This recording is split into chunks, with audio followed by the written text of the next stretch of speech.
Assalamualaikum warahmatullahi wabarakatuh. Halo sahabat sejuta kisah. Senang sekali kami bisa kembali hadir menjumpai Anda. Dan mudah-mudahan juga Anda masih selalu setia bersama kami, channel yang selalu menghadirkan kisah nyata misteri yang menarik untuk Anda simak. Kali ini kami akan berbagi sebuah kisah nyata misteri yang berjudul Kampung Lelembut Ringin Pitu.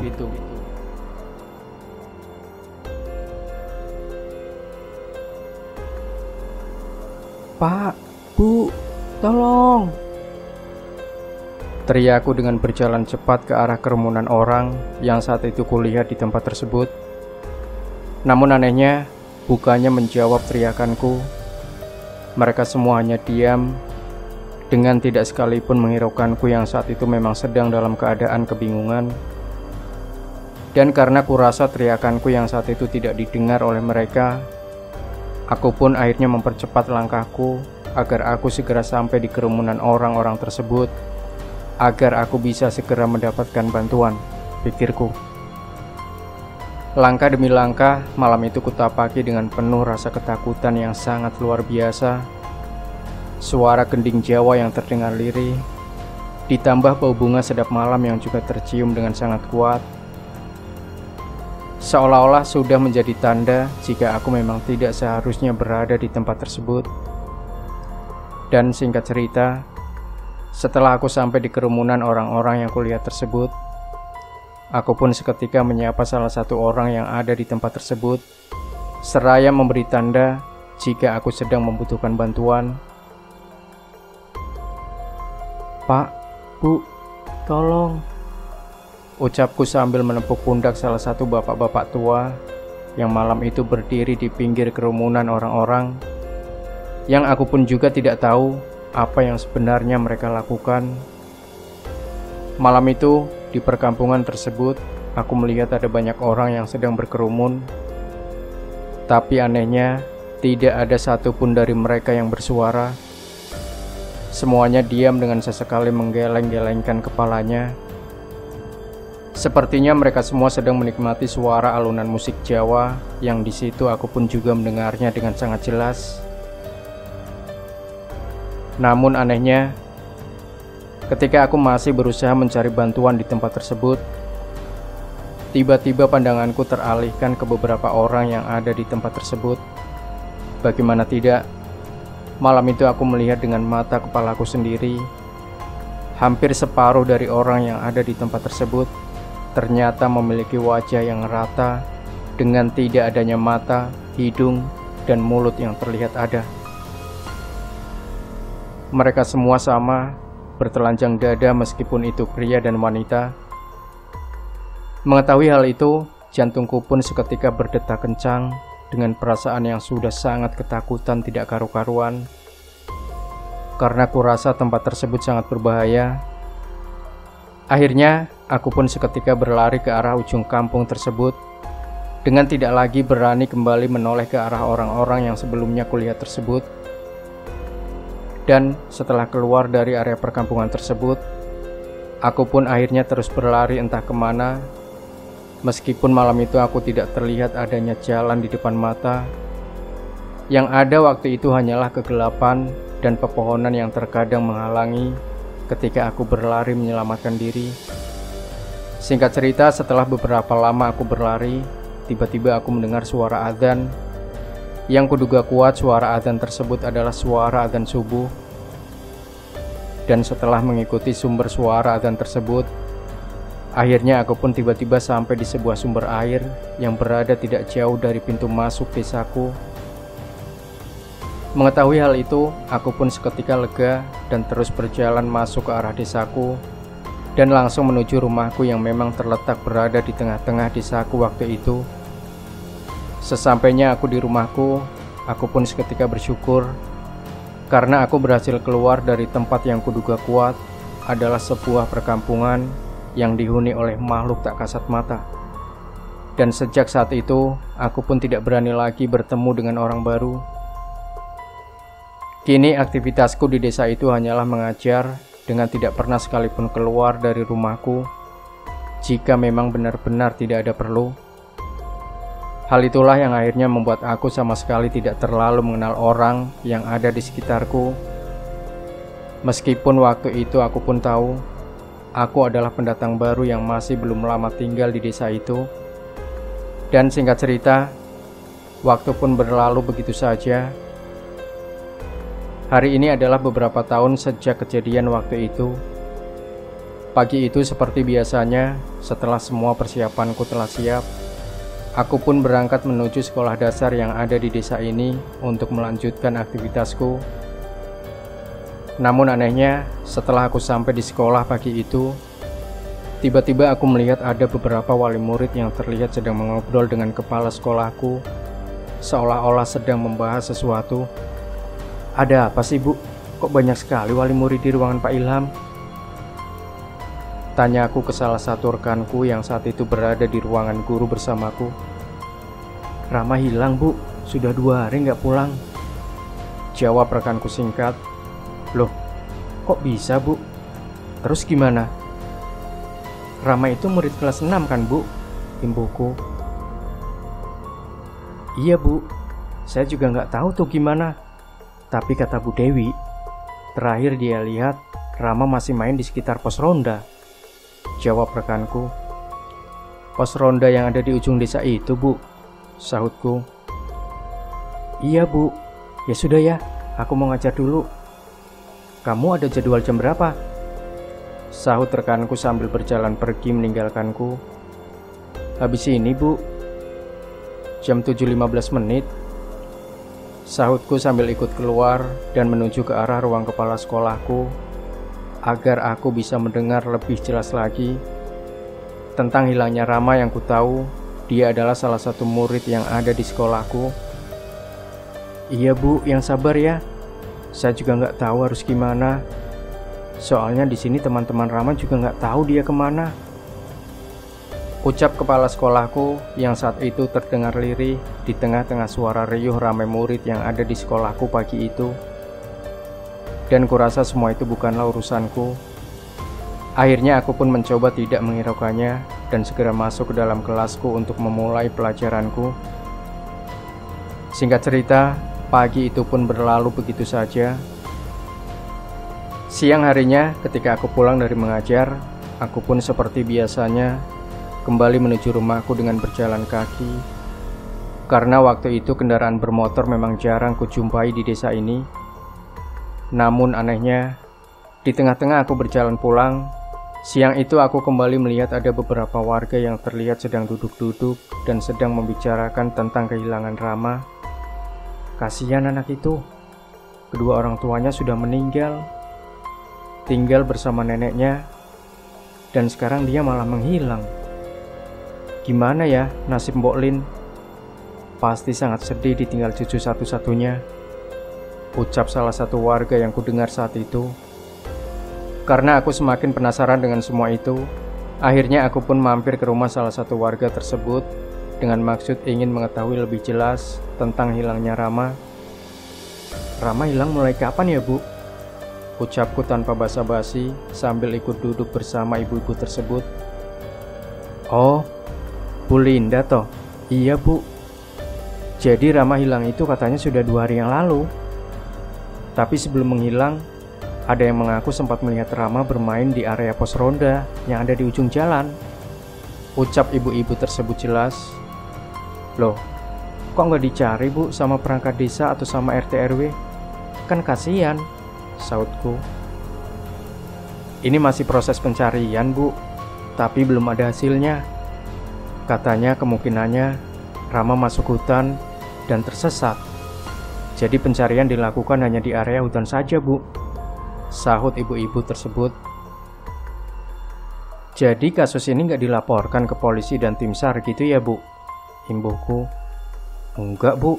Di sini jauh dari kota. Jangankan ke kantor polisi, ke kantor kecamatan saja kita sudah jauh," terang ibu-ibu tersebut jelas.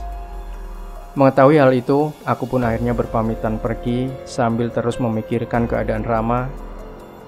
Dan sesampainya aku di rumah, sore itu aku dikagetkan dengan adanya Mas Lutfi yang saat itu tiba-tiba berada di depan rumahku dan sepertinya sedang menungguku.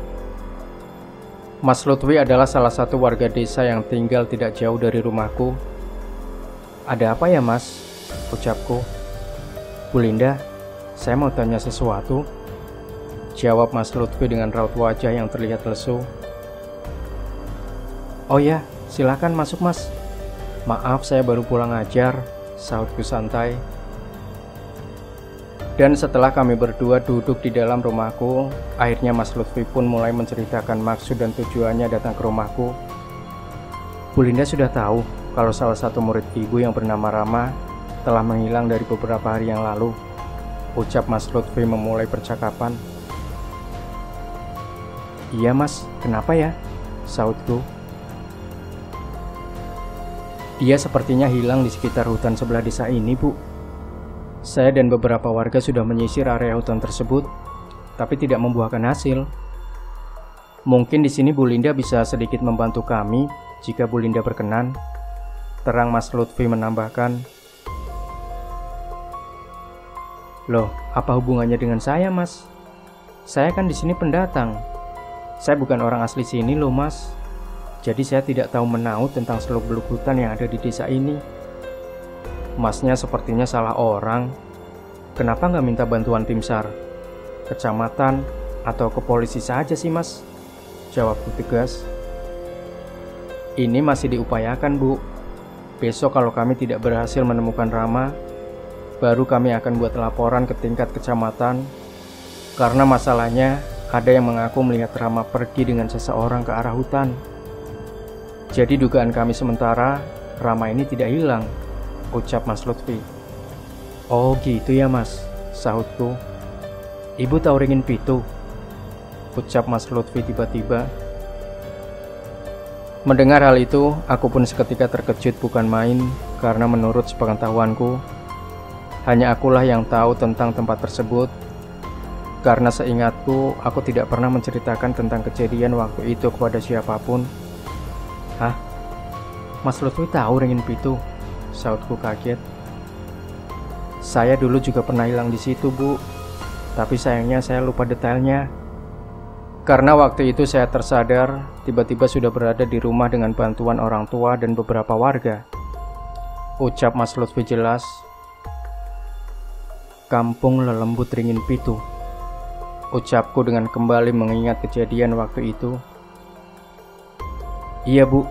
Saya yakin Rama ini sekarang ada di situ. Kalau nggak ada yang jemput, dia nggak akan bisa pulang.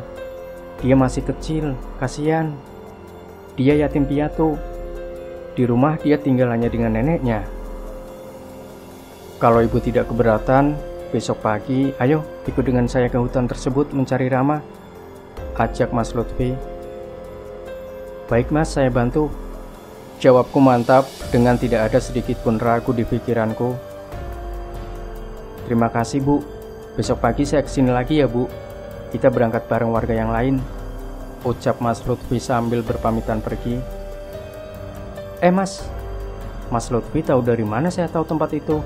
Tanya aku. Saya diberitahu Pak Hadi bu. Di desa ini sebenarnya ada beberapa warga yang juga pernah masuk di kampung Lelembut itu. Tapi semuanya lupa jalan masuknya. Karena mereka tidak sadar kenapa tiba-tiba sampai di kampung tersebut. Termasuk saya, tutur Mas Lutfi. Pak Hadi itu siapa mas? Tanyaku. Beliau bisa dibilang sesepuh desa ini bu.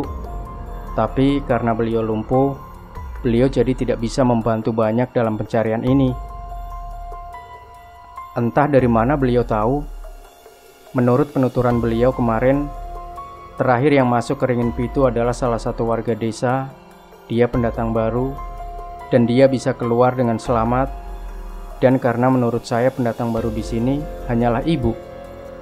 Jadi saya langsung ke sini dan ternyata benar. Ibu ternyata pernah masuk ke Ringin Pitu. Jawab Mas Lutfi jelas. Dan setelah obrolan sore itu berakhir, keesokan harinya aku pun sudah ditunggu oleh beberapa warga yang di situ juga ada Mas Lutfi dan adik perempuannya. Selamat pagi bu. Ini saya ajak adik saya. Biar ibu nggak perempuan sendiri di rombongan ini. Ucap Mas Lutfi sambil mulai menata barang-barang bawaannya. Loh mas, Barangnya kok banyak banget? Jauh ya tempatnya? Sepertinya enggak deh, tanyaku. Jauh bu, masuk hutan jalan kaki sekitar 4 jam. Tenang saja, aku dulu juga gitu kok. Aku juga bingung, ternyata tempatnya jauh. Hehe, sahut Mas Lutfi. Dan setelah semua persiapan kami telah selesai, pagi itu sekitar pukul 8 pagi, akhirnya kami memulai pencarian kami. Pagi itu, aku bersama 9 orang warga berjalan pelan ke arah jalan hutan yang memang terletak di ujung desa ini. Selama perjalanan, tentu saja aku menyempatkan diri untuk berbincang-bincang dengan bapak-bapak warga tersebut, sekaligus memperkenalkan diri sebagai pendatang baru. Karena sejujurnya, sejak pertama kali datang ke desa ini, aku sama sekali belum terlalu kenal dengan semua warga karena kesibukanku yang memang sangat menyita waktuku. Ibu itu aslinya mana, Bu? Tanya salah satu bapak-bapak yang saat itu berjalan tepat di belakangku. Saya aslinya dari provinsi sebelah, Pak. Saya di sini karena pemerintah menempatkan saya di sekolahan yang ada di desa ini. Karena kebetulan waktu itu sekolahan di desa ini kekurangan tenaga pengajar.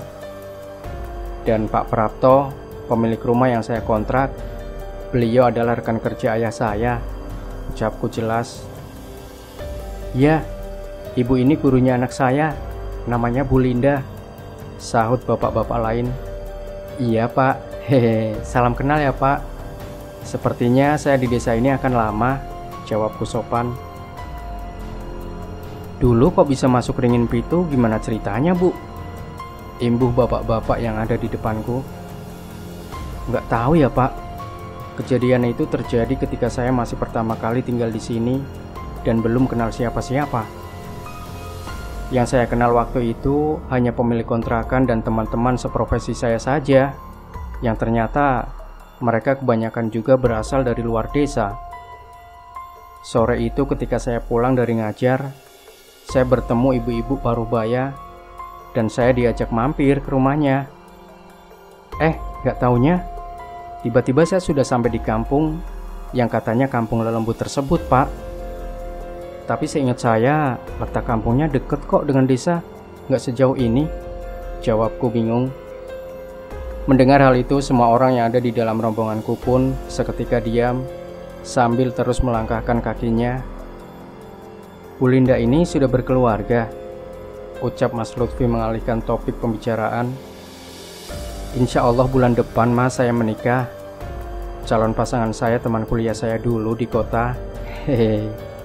Ya doain saja ya Mas, biar saya nggak sendirian lagi tinggal di rumah kontrakan Pak Prapto, jawabku. Waduh, jadi telat ini saya kalau mau daftar jadi pasangannya Bu Linda, goda Mas Lutfi. Dan setelah berjalan beberapa jam lamanya, akhirnya aku pun siang itu sampai di sebuah kawasan hutan yang memang sangat jauh dari pemukiman. Jangankan pemukiman, jalan hutan pun bisa dikatakan sangat melenceng jauh. Untuk menuju tempat tersebut, waktu itu para warga terlihat membabat rumput liar dan bisa dikatakan tidak ada akses sama sekali ke area yang kutuju tersebut. Satu-satunya akses hanyalah dengan membabat rumput dan berbekal ingatan dari para warga saja. Di tempat tersebut, waktu itu yang terlihat hanyalah area yang tidak begitu luas dengan rumput yang menjulang tidak terlalu tinggi. Dan tidak hanya itu, jika di hutan ini dipenuhi dengan pepohonan tinggi yang rapat, di tempat itu sama sekali tidak ada pohon tinggi. Yang ada hanya rumput dengan ditambah ada beberapa pohon beringin pendek yang terletak saling berjauhan. Bu, kita sudah sampai. Sekarang coba perhatikan sekitar, mungkin ibu ingat sesuatu, ucap Mas Lutfi. Mas, waktu itu yang saya lihat bukan hutan seperti ini, tapi sebuah kampung yang rumahnya masih terbuat dari bambu, lengkap dengan adanya obor api di setiap depan rumahnya. Di situ banyak sekali orang aneh yang telanjang dada, penduduknya kulitnya hitam, dan sebagian wajahnya rata dengan tidak adanya hidung, mulut, ataupun mata. Oh ya, waktu itu aku juga dengar ada suara gending-gending Jawa gitu deh Mas, terangku. Iya Bu, itu sisi lain dari kawasan ini. Di sini kita cari petunjuk tentang keberadaan Rama. Siapa tahu Rama ada di sekitar sini. Jawab Mas Lutfi dengan seketika berteriak memanggil-manggil nama Rama. Rama! Rama! Teriak Mas Lutfi yang diiringi dengan teriakan semua warga yang saat itu ikut mencari. Waktu itu, aku juga ikut berteriak sambil berjalan ke sana kemari, sambil memperhatikan sekitarku yang saat itu memang sangat asing bagiku. Dan puncaknya, setelah sekitar 3 jam kami mencari, dan tidak ada tanda-tanda adanya Rama, akhirnya para warga pun memutuskan untuk kembali pulang dan berencana akan mengalihkan kasus pencarian ini kepada pihak yang berwenang. Dan singkat cerita, sesampainya aku kembali di desaku, malam itu kami semua disambut oleh warga lain yang berharap Rama bisa ditemukan. Namun nyatanya, waktu itu kami pulang dengan tidak membawa hasil. Mengetahui hal itu, tentu saja membuat warga desa semakin bersedih dan kecewa, karena waktu itu besar harapan mereka agar Rama bisa ketemu dengan adanya aku di dalam rombongan itu. Tapi nyatanya hasilnya tetaplah sama. Namun syukurnya, di tengah-tengah kami semua sedang duduk kecewa di depan pos ronda malam itu, aku teringat dengan sumber air yang terletak tidak jauh dari pintu masuk desa. Semua itu bukanlah tanpa alasan. Kenapa? Karena di sumber air itulah aku akhirnya menemukan jalan keluar ketika aku masih tersesat dahulu. Mas, bagaimana kalau kita lihat di sumber air desa? Ucapku. Di sumber udel maksudmu? Jawab Mas Lutfi. Itu loh mas, sumber air yang ada di depan pintu masuk desa. Imbuhku meyakinkan. Iya, itu sumber udel namanya. Itu sumber air utama desa ini. Kenapa emangnya? Jawab bapak-bapak yang saat itu duduk di sebelahku. Dulu saya keluarnya di situ, Pak. Waktu saya tersesat dulu, saya dengar suara adzan subuh. Dan ketika saya ikuti suara adzan tersebut dari mana asalnya, tiba-tiba saya sampai di sumber tersebut, tepat di belakang bangunan kecil yang biasanya digunakan oleh anak-anak bermain air. Terangku. Mendengar hal itu, akhirnya warga pun setuju untuk melanjutkan pencarian di sekitar sumber air yang kuceritakan tersebut. Dan tidak hanya itu, sebelum memulai pencarian waktu itu, kami diarahkan oleh Pak Hadi untuk meminum air dan mandi besar terlebih dahulu di sumber tersebut agar pencarian kami bisa segera membuahkan hasil. Dan puncaknya, setelah aku beberapa warga meminum air dan mandi di sumber tersebut, malam itu, sekitar pukul 22 malam, Rama akhirnya ditemukan oleh salah satu warga yang ikut dalam pencarian waktu itu. Ketika Rama ditemukan, dia dalam keadaan linglung dengan membawa sebuah kentongan bambu di tangannya. Dan ketika Rama ketemu, di area sumber tersebut tiba-tiba tercium bau bunga melati yang entah dari mana datangnya. Setelah kami berhasil menemukan Rama, akhirnya malam itu kami pun kembali ke desa dengan perasaan yang sangat lega. Menurut pengakuan Rama, waktu itu Rama sedang mengejar layangan putus hingga sampai ke ujung desa. Dan sesampainya di ujung desa, Rama bertemu dan diajak oleh sesosok nenek-nenek untuk pergi entah kemana. Dan setelah penjelasan itu, aku sudah tidak lagi bisa mengerti apa yang Rama bicarakan. Dia jadi berbelit-belit dan bingung dengan apa yang dia ceritakan. Saat itu dia benar-benar menjadi linglung tidak karuan. Cerita tentang angkernya Ringin Pitu memang dibenarkan oleh warga sekitar. Bahkan tidak sedikit pula warga yang sedang mencari kayu bakar di hutan tidak sengaja mendengar suara gamelan, suara pertunjukan, dan suara keramaian yang diduga kuat berasal dari kawasan Ringin Pitu tersebut. Dan anehnya, di kawasan Ringin Pitu, konon katanya memang tidak bisa ditumbuhi pepohonan layaknya hutan pada umumnya. Hal itu juga dikuatkan dengan kesaksian narasumber kita yang waktu itu hanya melihat adanya pohon beringin pendek dengan tidak adanya pohon-pohon jenis lainnya. Dan kini, menurut pengakuan narasumber, kawasan Ringin Pitu sekarang sudah tidak lagi jelas di mana letak posisi pasnya, Karena setelah adanya kebakaran hutan dan tanah longsor yang pernah menerjang kawasan kaki gunung tersebut, kini jalur di hutan tersebut benar-benar sudah berubah. Bahkan tidak hanya itu, kini banyak dari bagian hutan tersebut yang juga sudah dialihfungsikan sebagai ladang. Jadi sepertinya akan mempersulit pencarian jika kita ingin mencari di mana keberadaan kawasan Ringin Pitu tersebut. Kini, anak dari narasumber kita sudah tumbuh dewasa dan siap menikah dengan pasangannya.